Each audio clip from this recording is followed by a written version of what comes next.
మహాత్మా గాంధీజీ. ఈయన పేరు వినగానే మనకు అహింస, శాంతి, మంచితనం గుర్తొస్తాయి. మనం చిన్నప్పుడు చదివిన పుస్తకాలలో కూడా మన దేశానికి ఫ్రీడమ్ కేవలం ఒక గాంధీ మాత్రమే తెచ్చాడనే లెవెల్లో రాసి ఉండేది. గుజరాత్ లో అయితే ఆయనకు సపరేట్ గా ఒక గుడిని కూడా నిర్మించి పూజలు కూడా చేస్తున్నారు. వాస్తవానికి ఆయన కేవలం బయటి ప్రపంచానికి తెలిసిన గాంధీ మాత్రమే. ఈ గాంధీజీ చేసిన నీచపు పనులు, చీకటి రహస్యాల గురించి ఎవ్వరికి తెలియదు. గాంధీజీ నిజంగానే మన దేశానికి ఫ్రీడమ్ తీసుకొచ్చాడా? గాంధీజీ చేసిన ఆ సెక్స్ ఎక్స్పెరిమెంట్స్ ఏంటి? ఆ రోజుల్లో గాంధీజీ స్వార్థపు ఆలోచనల వలన చేసిన పెద్ద పెద్ద తప్పుల వల్ల దేశం ఇప్పటికీ కూడా ఎందుకు కోలుకోలేకపోతుంది? ఈ గాంధీజీ నీచపు ఆలోచనల వలన తన సొంత తండ్రిని, భార్యని ఏ విధంగా కోల్పోయాడు? ఇలాంటి మరెన్నో మనకు తెలియని గాంధీజీకి సంబంధించిన ఇంట్రెస్టింగ్ విషయాలను ఈ వీడియోలో మనం తెలుసుకుందాం. వీడియో చాలా అంటే చాలా ఇన్ఫర్మేటివ్ గా ఉండబోతుంది. వీడియోకి ఒక లైక్ చేసి ఛానల్ ని సబ్స్క్రైబ్ చేసుకొని వీడియోని స్కిప్ చేయకుండా లాస్ట్ వరకు చూడండి.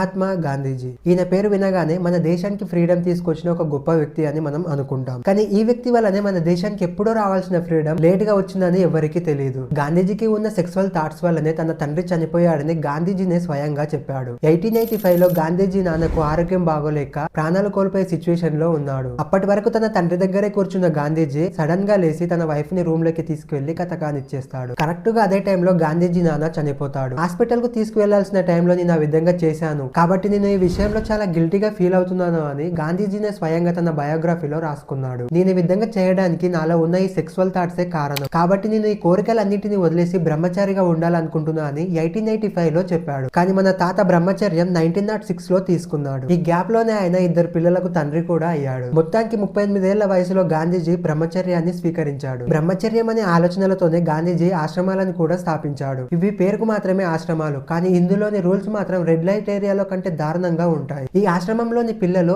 ఆడమగ అనే తేడా లేకుండా కలిసి స్నానం చేయవచ్చు, కలిసి పడుకోవచ్చు, కొన్ని సార్లు బట్టలు లేకుండా అలాగే కూడా పడుకునేవారు. కానీ ఎవరైనా పొరపాటున సెక్సువల్ యాక్టివిటీ చేస్తే వారికి పనిష్మెంట్ తీవ్రంగా ఉండేది. ఈ ఆశ్రమంలో వైఫ్ అండ్ హస్బెండ్ ఉన్నా కూడా వారు సెక్సువల్ గా కలవడానికి అస్సలు వీలు లేదనే రూల్ కూడా ఉండేది. కానీ ఇందులో విచిత్రంగా హైలైట్ ఏంటి అంటే ఈ రూల్స్ ఏవి గాంధీజీకి వర్తించేవి కావు. ఈ ఆశ్రమంలోని అమ్మాయిలతో కలిసి గాంధీజీ ఒక్కడే పడుకునేవాడు. బట్టలు లేకుండా అమ్మాయిలతో కలిసి స్నానం చేసేవాడు. ఒక ఇంటర్వ్యూలో గాంధీజీని మీలాంటి వారు బట్టలు లేకుండా అమ్మాయిలతో కలిసి స్నానం చేయడం ఏంటి అని అంటే, ఎవరైతే నా ముందు స్నానం చేస్తారో అప్పుడు నేను నా కళ్ళని గట్టిగా మూసుకుంటాను అని సమాధానం ఇచ్చేవాడు. గాంధీజీ ఈ ఎక్స్పెరిమెంట్స్ ని తన సొంత సెక్రటరీ చెల్లెలైన సుశీల నాయర్ తో మొదలు పెట్టాడు. ఆ టైంలో సుశీల నాయర్ యొక్క వయసు 33 సంవత్సరాలు. 77 ఏళ్ల గాంధీజీ 33 సంవత్సరాల సుశీల నాయర్ తో ఒకే మంచం పైన నగ్నంగా పడుకునేవాడు. ఈ విషయాలన్నీ గాంధీజీ బయోగ్రాఫర్ అయిన రామచంద్ర గుహ రాసిన పుస్తకంలో కూడా ఉన్నాయి. ఈ గాంధీజీ సుశీల నాయర్ రిలేషన్షిప్ గురించి గాంధీజీ మనవడైన రామ్మోహన్ గాంధీ బీబీసీకి ఇచ్చిన ఇంటర్వ్యూలో కూడా చెప్పాడు. గాంధీజీ చేసే ఈ ఎక్స్పెరిమెంట్స్ అన్ని ఆపాలని బయట నుండి తీవ్ర వ్యతిరేకత కూడా వచ్చేది. కానీ గాంధీజీ మాత్రం వాటన్నిటిని పట్టించుకోకుండా నేను చేసేదే కరెక్ట్ అనే విధంగా బిహేవ్ చేసేవాడు. గాంధీజీ భార్య కస్తూరిబా చనిపోయిన తర్వాత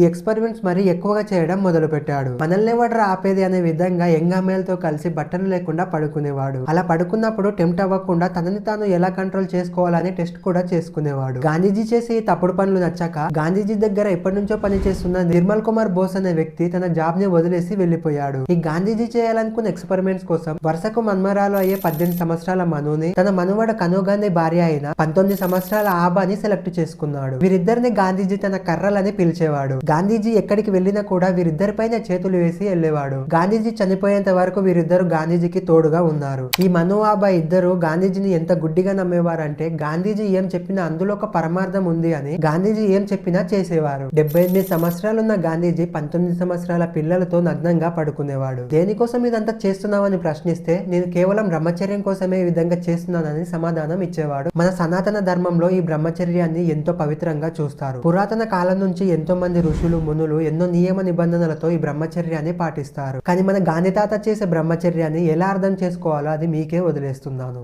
ఒక మాటలో చెప్పాలంటే తాత నిగ్రహానికి పిల్లలు బలి అన్నట్టుగా ఉంటుంది. ఈ రోజుల్లో ఎవరైనా ఈ విధంగా చేస్తే ఖచ్చితంగా వారిని తీసుకువెళ్లి జైల్లో వేస్తారు. సర్దార్ వల్లభాయ్ పటేల్ వంటి గొప్ప వ్యక్తి గాంధీజీ మీరు చేసేది తప్పు అని చెప్తే అప్పుడు గాంధీజీ నేను మను ఆబాలతో చేసేది నా నైతిక కర్తవ్యం అని బదులిచ్చేవాడు. తెలివైన వారు ఎవరైనా సరే తన తప్పుని ఒప్పుకుంటారు, కానీ మూర్ఖులు మాత్రం ఎప్పటికీ తన తప్పుని అస్సలు ఒప్పుకోరు. ఈ గాంధీజీ ప్రవర్తనను అబ్జర్వ్ చేసినప్పటి ట్రావెన్కోర్ ప్రైమ్ మినిస్టర్ కూడా గాంధీజీని ప్రమాదకరమైన సెక్స్ ఉన్మాది అని పిలిచేవాడు. ఇవన్నీ మనం పుస్తకాలలో చదవని నిజాలు. గాంధీజీని నీచపు పనులు చేసినా కూడా అప్పటి మీడియాలో ఒక్క న్యూస్ కూడా దీని గురించి వచ్చేది కాదు. చివరికి గవర్నమెంట్ కూడా గాంధీజీ ఎలా చెప్తే అలా నడిచేది. మనం చదివిన పుస్తకాలలో కూడా గాంధీజీ చేసిన తప్పులన్నిటిని బయటికి రాకుండా కేవలం మంచిని మాత్రమే ప్రింట్ చేశారు. గాంధీజీ చేసిన ఎక్స్పెరిమెంట్స్ గురించి మన ఇండియన్ గవర్నమెంట్ అప్రూవ్ చేసిన సంపూర్ణ గాంధీ వాంగ్మయ అనే పుస్తకంలో కూడా ఉంది. గాంధీజీ చేసిన ఈ చెత్త ఎక్స్పెరిమెంట్స్ గురించి 18 సంవత్సరాల మను తన డైరీలో కూడా రాసుకుంది. ఈ డైరీ ప్రెసెంట్ గా ఇండియన్ గవర్నమెంట్ అండర్ లో ఉంది. కానీ ఈ డైరీలోని కొన్ని పాయింట్స్ ని ఇండియా టుడే తన మ్యాగజైన్ లో ప్రింట్ చేసింది. గాంధీజీ సిద్ధాంతాలు ఆశయాలు నచ్చి కేరళకు చెందిన ఆర్పి పరశురామ్ అనే వ్యక్తి గాంధీజీ ఆశ్రమంలో జాయిన్ అవుతాడు. ఈయన గాంధీజీ ఆశ్రమంలో టైపిస్ట్ గా పర్సనల్ సెక్రటరీగా 2 years పనిచేశాడు. ఈ గాంధీజీ చేసే సెక్స్ ఎక్స్పెరిమెంట్స్ ని కల్లారా చూసిన సాక్షులలో ఈ ఆర్పి పరశురామ్ కూడా ఒకడు. గాంధీజీ చేసే ప్రవర్తన ఈ ఆర్పి పరశురామ్ కు నచ్చక కొన్ని రోజులకు ఆ జాబ్ కు రిజైన్ చేశాడు. గాంధీజీ ఆశ్రమంలో ఆడవాళ్లతో ఎలా ఉంటాడు అని 16 పేజీల లెటర్ కూడా రాశాడు. చాలా మంది గాంధీజీ మూఢనమ్మకాలను అస్సలు నమ్మడు. గాంధీజీకి దేశం పట్ల చాలా ముందు చూపు ఉంటుందని అనుకుంటారు. కానీ మన తాత పడే కథలకు తన సొంత భార్య అయిన కస్తూరిబా కూడా చనిపోయింది. కస్తూరిబాకు ఆరోగ్యం బాగలేక లేవని పరిస్థితిలో ఉన్నప్పుడు డాక్టర్ వచ్చి ఈమెకు ఒక పెన్సిలిన్ ఇంజెక్షన్ ఇస్తే అంతా సెట్ అయిపోతుంది అని చెప్తాడు. అప్పుడు గాంధీజీ మాకు ఈ లేటెస్ట్ ఇంగ్లీష్ మందులు ఏం అవసరం లేదని ఆపేశాడు. ఆ తర్వాత కొన్ని రోజులకు ఆ కస్తూరిబా చనిపోతుంది. అంటరానితనాన్ని రూపుమాపాలన్న గాంధీజీ ఎవరైనా అదే కులాల నుండి మంత్రులైతే దానిని తీవ్రంగా వ్యతిరేకించేవాడు. డైనమిక్ ఫ్రీడమ్ ఫైటర్ అయిన సుభాష్ చంద్ర బోస్ ని కూడా కాంగ్రెస్ నుండి తీసేసింది మన గాంధీజీని. రజాకాల చేతుల్లో అతలాకుతలమవుతున్న తెలంగాణని ఇండియాలో కలిపిన సర్దార్ వల్లభాయ్ పటేల్ ని కాదని అసమర్థుడైన నెహ్రూని ప్రధాని చేసింది ఈ గాంధీజీని. ఆ తర్వాత పాకిస్తాన్ కాశ్మీర్ ని ఆక్రమిస్తుంటే ప్రధాని పొజిషన్ లో ఉండి కూడా నెహ్రూ ఏం చేయలేకపోయాడు. పాకిస్తాన్ వాళ్ళు కాశ్మీర్ ని అక్రమంగా ఆక్రమించినందుకు మనం పాకిస్తాన్ కి ఇవ్వాల్సిన 55 crores ని ఇవ్వకుండా గవర్నమెంట్ డెసిషన్ తీసుకుంటుంది. ఈ డెసిషన్ కు వ్యతిరేకంగా పాకిస్తాన్ డబ్బులు పాకిస్తాన్ కి ఇచ్చేయాలంటూ మన దేశంలో మన గవర్నమెంట్ కు వ్యతిరేకంగా పాకిస్తాన్ కి సపోర్ట్ గా ఆమరణ నిరాహార దీక్ష చేసిన ఒకే ఒక వ్యక్తి ఈ గాంధీజీ. మన దేశం 3 ముక్కలుగా విడిపోవడానికి కారణం కూడా ఈ గాంధీజీనే. భగత్ సింగ్ వంటి ఎంతో మంది వ్యక్తులను ఉరి తీయకుండా ఆపే శక్తి ఉన్నా కూడా